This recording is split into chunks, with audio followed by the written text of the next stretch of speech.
Hey True Believers, Englentine here with another batch of new comic book reviews, headed by Marvel Zombies, Black, White, and Blood, #1. Also an independent comic book called Beneath the Trees Where Nobody Sees, Action Comics 1058, and the Sinister Four. It's an X-Men book, issue #1.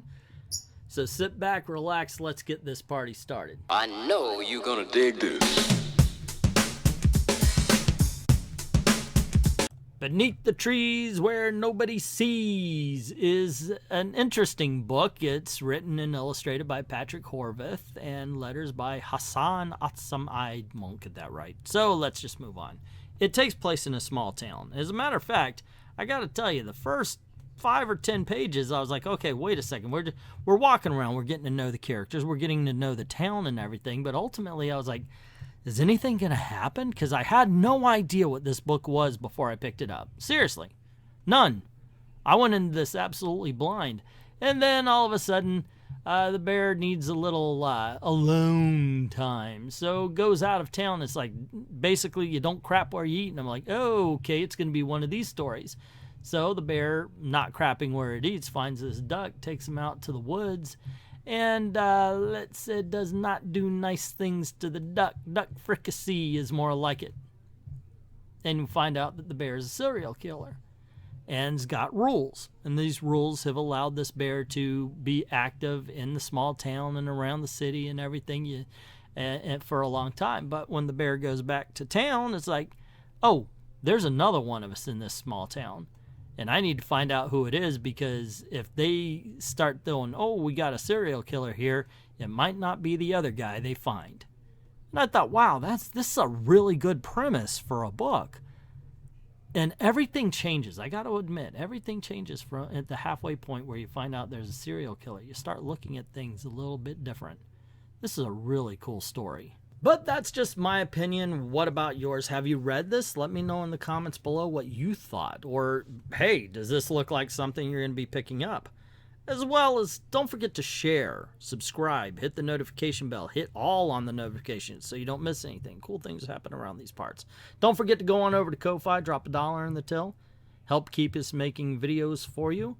I'd like to thank everybody who's already done that, and to everyone, all of the true believers, thank you very, very much for watching. Alrighty, let's talk about the Sinister Four #1. And the interesting thing I have to say about the Sinister Four #1 is I don't remember. I know I read the book because this was in my to be reviewed pile. That means I read the book. I don't put them in there if I didn't read the book. I know Mr. Sinister's in it, and he's got this girl, and later they meet and they have dinner talking, and they're like trying to one-up each other and trying to figure out what they're... I think this is a very talky book. I think that might be why I don't remember what happens in it. You know, it's like all the action is subtext in the conversation or something like that. Because I am truly having a hard time remembering what this book was about. I wish I could tell you more, honestly. And the reason why I decided, okay, even though I can't remember much about this, I'm going to talk about it, is because, yeah, this is a good review. I swear, my mother said so. No, but seriously, have you ever read a book like this and then, yeah, okay, I'm gonna put it in the pile and then I'm gonna start reviewing it, and okay, I think it was 2 days ago I read this book, and right out the mind, it's gone. It's absolutely just done. And that should tell you what I think about it. I literally don't think about it. I read it. I don't think I had a bad time reading it. I don't remember. Like, if it sucked, I would have remembered it. If it was great, I would have remembered it. If it was good, I would have remembered it. I think this is rice cakes. I think this comic book is the color white. I think this is the flavor of pure air. You know, this book is the equivalent of nothing happening. I don't think I would have had any different memory if I were not looking at 22 blank pages, tell you the truth. Except for, why did somebody hand me a comic book with 22 pages that were completely blank? So that would have been more memorable than what we have here. Action Comics, quote, 1058, unquote. Okay, so you know I haven't been reading new comics very much. I've been reading back issues, trades, and so forth and so on. But I wanted to check out Superman. I wanted to check out a Superman book. I love Superman. Okay, I'm in the middle of a freaking story where apparently somebody has Superman's powers. So how'd it go? Just jumping in right into chapter 2? Pretty damn well, thank you very much. It doesn't take long because dialogue fills me in and the action carries the story. So everything I needed to know to get caught up is in this book. This is prime comic book writing. I gotta tell you, I'm jumped back in. I was expecting, oh my gosh, this is going to suck, this kind of stuff, everything's going to suck. And it really is, like we were saying on I Love Comics, it seems to be a civil war. There seems to be creators out there who truly want to tell good stories. All the while, you have a lot of creators out there who truly just want to spread their politics wherever they can. And we really have to find and support those who are willing to just knuckle down and give us a good story. Is this the best comic I've ever read? Of course not. Of course not. But it is kind of pleasant to see something where you're jumping into the middle of a story, or I don't know what issue this is of this particular story. You're able to understand it. You're able to have fun with it. And it can take you away. And you can enjoy. I have no idea what Steelworks is. I guess I got to check that out. But Superman as a knight, I've seen it before. Let's see how they do it. Marvel Zombies, Black, White, and Blood, #1. Dig the cover. Gotta tell you, this is an anthology book, though. So in this case, you have 3 different stories and 3 different qualities. You got the good, the bad, and the middle. But you know what? Let's throw away bad. There's none of that here. Let's get started. First up is Daredevil, or Zombie Daredevil and Undefeated by Garth Ennis and Rachel Stotts, I think it was.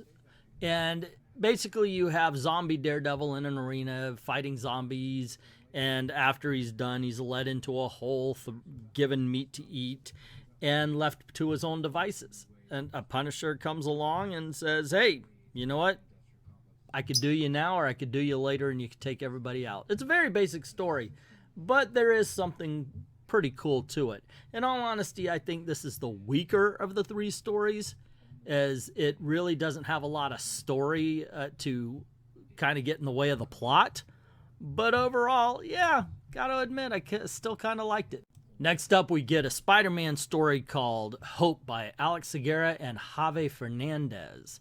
I like this one. It does take advantage of the red blood and black and white and all that kind of stuff.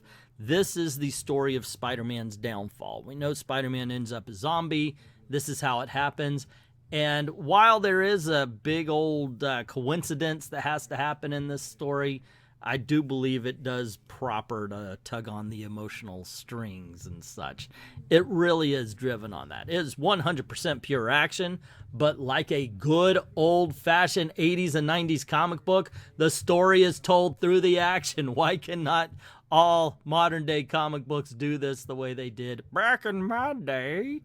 Yeah, I'm sorry, guys, but you know what? Flat out, I'm gonna spoil it. This is the best story of the book. Hands down, face front, true believers, and let's move on to Moon Knight. Next up, we have Moon Knight and Deliverance. It's Ashley Allen and Justin Mason, I believe, writer and artist. And this is the most story-heavy. And very much like the Spider-Man story, this is story told through action. There is a lot of it. Now, you do have some dialogue. You have a little bit of, hey, I am this guy and I am that guy, to make sure that you understand who all the gods are and such. Because you understand Iron Man and Moon Knight, and they're put to each other fighting as zombies. Well, Moon Knight's not quite a zombie yet, but he realizes that's where he's going. Khonshu gives him a bit of a handout and kind of reminds him that, you know what, you never really used your mind anyway. Use your instincts and go. And sets Moon Knight on zombie Iron Man. It's an exciting story. It's a well-told story. I got to tell you something. There's not a bad story in this book. Moon Knight's pretty damn good. I am impressed. I want to say at least one more thing about this book. I got to tell you, this is going to get ignored. It's a gimmick book, and we've seen the gimmick used with Harley Quinn, for Christ's sake. this is going to be passed over. It's a good old-fashioned 1980s, 1990s story and action first kind of comic, and it's going to be ignored, and Green Lantern #1 is going to be the #1 book of the week. Just watch. I have this feeling, this dire feeling. Alrighty, let's check them out from worst to best. No surprise here, the Sinister Four, absolutely the worst of it. I put Twiddles in his cage, so now he's... Oh, no, wait, get me out. He's going to start thunking his cage. Okay, so anywho, this was absolutely the worst. It's the most forgettable of all the books. I can't see a reason to pick this up. From here on in, there are no worst. There's no bad. And there goes Twiddles. I like this book, but it just so happens that there were 2 others that were better, and I think it's because this is a straight-up superhero story, and we've seen this one. I mean, this is Superman 3, right? I can't be the only one who sees this.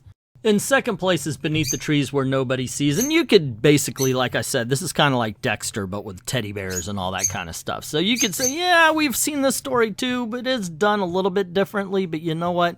I still enjoyed the book, and I'm still intrigued enough to see what happens next. Which, of course, puts Marvel Zombies in the first place, and I gotta tell you, I'm surprised at this, because I've got Marvel off the table these days. I'm not looking to them for any sort of quality at all. So when they present it, congratulations, guys. Please continue and spread this to other books.